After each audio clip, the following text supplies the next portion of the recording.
welcome to CFN Media. I'm John Veneri, editor of Catholic Family News.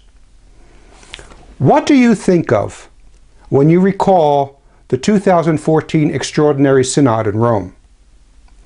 Do you have a sense of Peter confirming the brethren and giving strength to the faithful?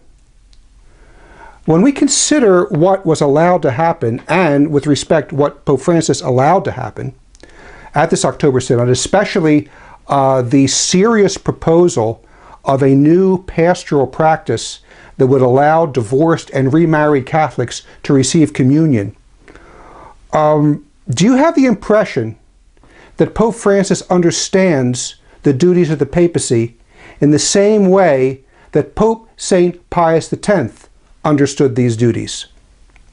Pope St. Pius X, in the opening of his encyclical Pascendi, here's what we read.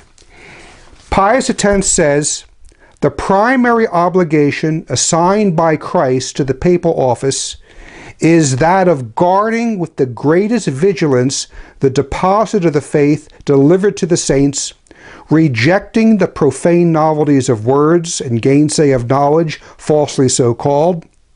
And he goes on to say that in the face of heresy, I'm quoting him again, quote, "We may no longer keep silence, lest we should seem to fail in our most sacred duty." Do you get the sense that Pope Francis and the modern synods do the opposite? Because that's what I see. In allowing the multitude of scandal and confusion that resulted from the Extraordinary Synod, we see that Francis and the Synod do not guard with greatest vigilance the deposit of the faith delivered to the saints. They do not reject profane novelties. On the contrary, they encourage them. I mean, proposing a new pastoral policy that allows those objectively in mortal sin, living a life divorced and remarried Catholics, a new pastoral policy that allows them access to the Eucharist in the name of compassion. If this is not a profane novelty, then words have lost all meaning. But I want to make an important point regarding the words of Pope St. Pius X. He says that if he fails to speak out against dangers to the faith, he will have failed in his primary duty. In other words, Pope St. Pius X is telling us that it is possible for a pope to fail in this regard. And this, in a nutshell, and I say this with respect, and I wish it was not the case, but it's what we see in front of us. This, in a nutshell, is what we see with Papa Bergoglio and his recent tumultuous synod. We see failure to guard with greatest vigilance the deposit of the faith as delivered to the saints.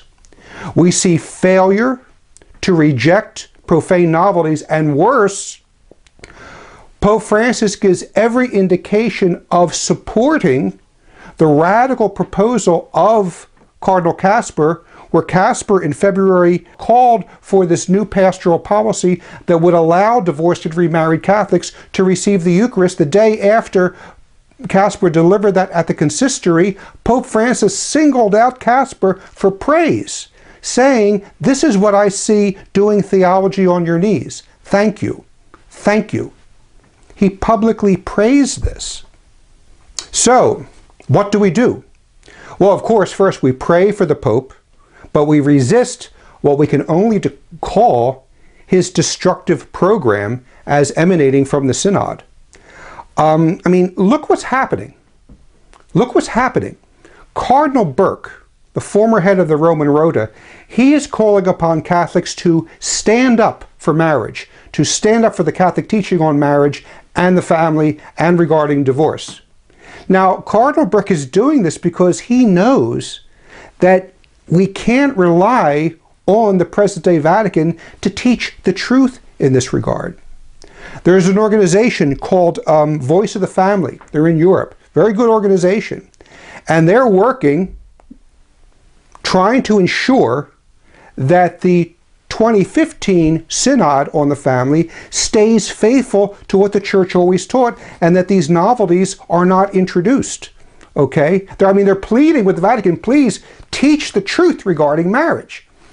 Now, if Pope Francis understood his papal duty, we wouldn't need a lay organization. Well, we would need lay organizations, but we wouldn't need them doing this. We wouldn't need them pleading with the Vatican to please teach the truth regarding the Catholic faith. Now, we know that Pope Innocent III and the great Cardinal Torquemada, St. Robert Bellarmine, others, they tell us that we resist a pope who goes wayward regarding Catholic doctrine and morals. The fact that they're talking about what to do in a case like this tells us that yes, this type of thing is possible. And we've quoted these often in Catholic Family News. But I want to close by quoting a more recent quotation. Father Joseph de St. Marie was a capable Carmelite theologian working in Rome in the 1970s and 1980s. He was an expert on Fatima. He was a loyal son of Pope John Paul II, and he even helped John Paul II compose the 1982 consecration of the world to the Immaculate Heart of Mary, the one that the Pope recited. But despite this, Father Joseph de St. Marie issues the following warning regarding the present state of the Church, and talking about those in the Church at the highest levels. Here's what he says, quote, "In our time, and it is one of the most obvious signs of the extraordinarily abnormal character of the current state of the Church, it is very often the case that the acts of the Holy See demand of us prudence and discernment." Close quote. So Father Joseph de St. Marie is telling us in a respectful, elevated, and gentlemanly manner that we have to be careful these days that the Holy Church passes through an extraordinary period of history. He calls it abnormal. He's telling us all is not well. Yet in the face of this extraordinarily abnormal character of the current state of the Church, what does he say to do? He does not say, look, to keep your balance, just follow the Pope no matter what.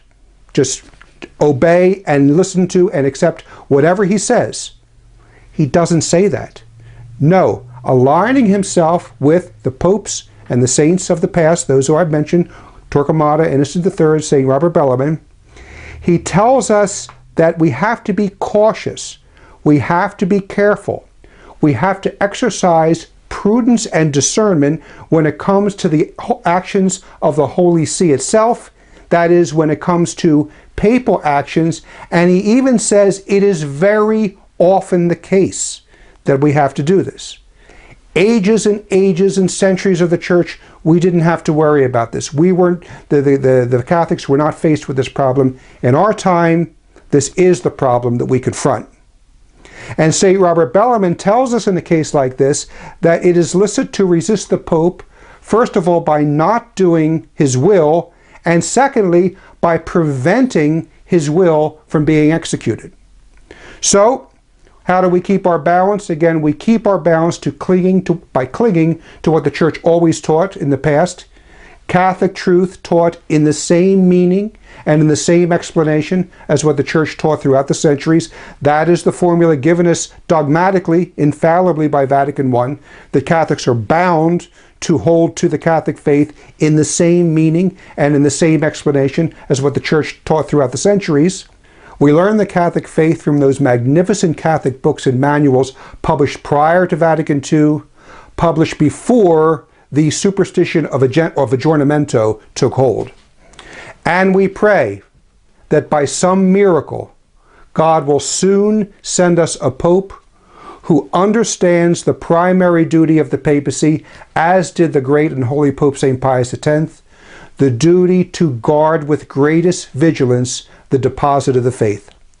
So we'll have a lot more to say on these topics, including, as I promised last time, a little explanation, teaching on Catholic truth regarding marriage, the primary and the secondary ends of marriage. There's a lot to say in future episodes. Please stick with us. Thank you for joining us. For Catholic Family News, I'm John Veneri. See you next time.